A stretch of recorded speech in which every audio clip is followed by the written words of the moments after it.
I'm Karl Konrad and welcome to this week's edition of Australian Immigration News, proudly brought to you by Australian Immigration Law Services here in Sydney. On Thursday, the National Skills Commission released its report on skills shortages and it whipped up a media frenzy. The ABC Breakfast was first off the ranks with this story. Skill shortages are on the rise, with the number of occupations suffering having almost doubled in the past year. Followed later in the day by 7 News. There's new evidence today of Australia's worsening skills crisis. A new report shows the number of occupations struggling to find workers has almost doubled. And then the ABC News goes into more detail. 153 occupations were short on staff last year. This year, that's more than doubled to 286 occupations. Along with nurses, software engineers and care workers are most in demand, followed by construction managers, childcare workers and mechanics. Last year, there were more than 200,000 job vacancies. Now that figure's up 40% to 309,000 jobs. And this is just a selection of the television coverage. The Australian print media, the Financial Review, the Sydney Morning Herald and the Australian all ran prominent stories on the alarming facts and figures contained in the Commission's report. The Federal Skills Minister, Brendan O'Connor, was well prepared early Thursday morning for the media attention, since the skills report was leaked to the press the night before its official release. On the ABC Breakfast program, he was rattling the sabre that more money was needed to be spent on training Australians, and rightly so. However, since that will take years to reap the benefits, Australians are actually worried about how we're going to fix this problem right now. Mr. O'Connor was very quick to pass the problem of an urgent fix directly to the ministers responsible for immigration and home affairs. And of course, too, we need to have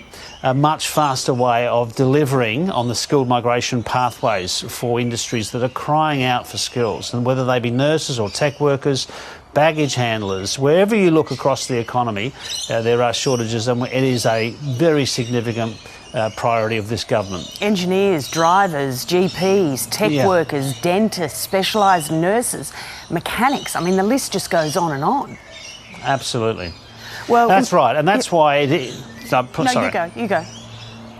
No, that's why this has been treated as an urgent matter. It's why we've dedicated resources, for example, to the Home Affairs Department to accelerate the skills visas. There's been a massive congestion of these applications over years. We need to accelerate that. Talk about passing the buck. I could just imagine the Immigration Minister, Andrew Giles, choking on his breakfast watching that Thursday morning program. No pressure, Andrew. It's just that the whole country is now relying on you to save us from the skills shortage. And speaking about skills shortages, on Thursday the 189 invitation rounds were released. However, many temporary residents onshore felt betrayed by the Immigration Department. For the first time in the history of the 189 visa, offshore visa applicants were given priority over onshore applicants, despite thousands of onshore applicants having higher points. Recently, we have reported about onshore visa applicants looking for a permanent visa pathway have had a rough time in the last couple of years here in Australia. Those who have already lodged visa applications have been waiting years to be processed, and then there are those who are looking for pathways to apply but have been largely ignored by the department by the restriction of quotas and restricted state sponsorship lists. Those who have been onshore during the pandemic period and still not offered a pathway to PR feel somewhat resentful for their lost opportunities, even though many have helped us during the pandemic period by doing jobs that many Australians do not want to do. It has been bad enough that the priority visa processing is going towards offshore applicants, while onshore applicants are still waiting years to be processed. Now we find even the limited number of invitations for the 189 visa are deliberately given preference to offshore applicants over onshore applicants. This has created a huge uproar within the temporary residency community. Many potential visa applicants are being overlooked for an invitation. Whilst the 189 visa has been operating on a targeted selection mode since the beginning of the pandemic, this is the first time we have seen some EOIs being deliberately overlooked simply because the applicants are onshore. At first, it was difficult to ascertain what was going on with these invitation rounds. However, a few migration agents started reporting on the same unusual pattern of invitations. However, we discovered during Friday's Migration Alliance National Migration Conference, a senior Doha PAR official, Ms. Karen Mazer, Assistant Secretary of the Skilled Visa Branch, confirmed the department had indeed given a strong preference to offshore applicants.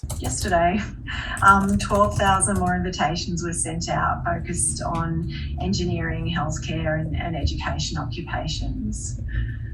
So while there's a strong focus on those additional offshore skilled migrants to bring in new workers to help ease workforce shortages, regular invitation rounds issued through Skill Select will continue to include both offshore and onshore candidates. Many former international students are now considering leaving Australia, feeling they may have more opportunities for an invitation and faster visa processing if they are considered to be offshore applicants. In reality, this new policy of inviting offshore applicants in preference to onshore applicants may in fact create a worse situation for Australia in its efforts to battle the skill shortages. This new policy will likely be successful in creating a scenario where more people leave Australia in the hope of receiving an invitation than the number of invitations issued to offshore applicants. Overall, it will create a net loss to Australia of skilled workers just at a time when we need them the most. It is also crucial to remember that those who do receive these invitations, only a percentage of them will end up coming to Australia anyway, and even then, if they plan to do it, it may take years before they arrive. A word of caution here to those thinking of going offshore, thinking that it may be more beneficial to receive an invitation. The DOA is not releasing the criteria for those targeted selections of offshore applicants, so it may be possible they are being targeted for their significant work experience in their nominated occupations. There is no guarantee that just by going offshore you will be targeted in their selection process as well. It was also interesting to note from the Migration Alliance National Migration Conference on Friday that the New South Wales government was meant to send a representative to discuss about their state sponsorship program. At the last minute though, someone more senior in the government denied the permission of the scheduled speaker to speak. No doubt the government is still smarting from the criticism in the media of its program of shutting out many former international students from a PR pathway, and someone decided too many difficult questions may be raised. A sorry state of affairs indeed, and it demonstrates a lack of transparency in the government's decision-making process.